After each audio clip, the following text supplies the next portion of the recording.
Hi, have you been thinking about buying a house in today's market? Well, if you have, pay attention to this. My name is Frank Antonelli with eXp Realty. As a real estate agent, I get asked questions all the time.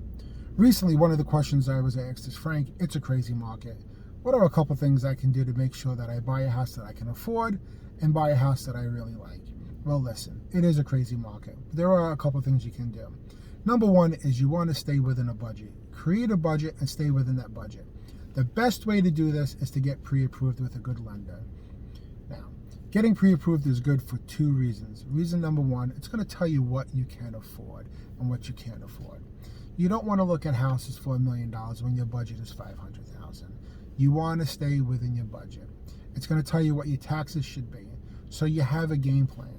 Now, my father always used to say to me, Frank, the first of the month comes around very quickly. Make sure you stay within a budget. The second reason is when you buy that home or you put the offer in to purchase the home, the homeowner or the agent, they're going to ask you, how do you plan on buying the home? If you say, I'm going to buy with cash, they're going to want to see a proof of funds. This is a letter or a statement from an investment company or your bank showing that you have the funds to purchase the home. If you're like most people, you're going to use a mortgage. They're going to want to see a pre-approval letter. If you don't show them the proof of funds or the pre-approval letter, they're not going to take your offer serious. A pre-approval letter means that the lender ran your credit, they looked at your income, they made sure that you can afford the home that you're looking at. The second thing you want to do is do your research on a home.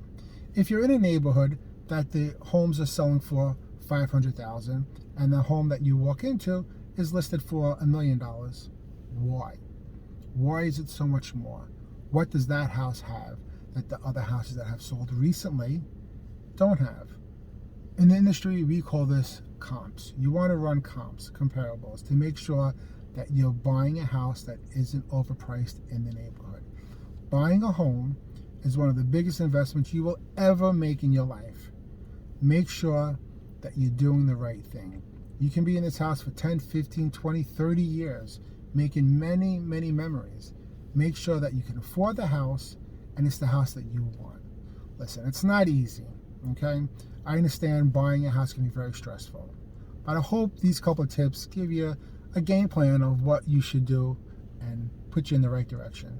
If you have any questions, please like our page, follow us, or you can just reach out to us anytime you want. Once again, my name is Frank Antonelli with eXp Realty. I look forward to speaking with you again. If you have any questions, remember, ask Antonelli.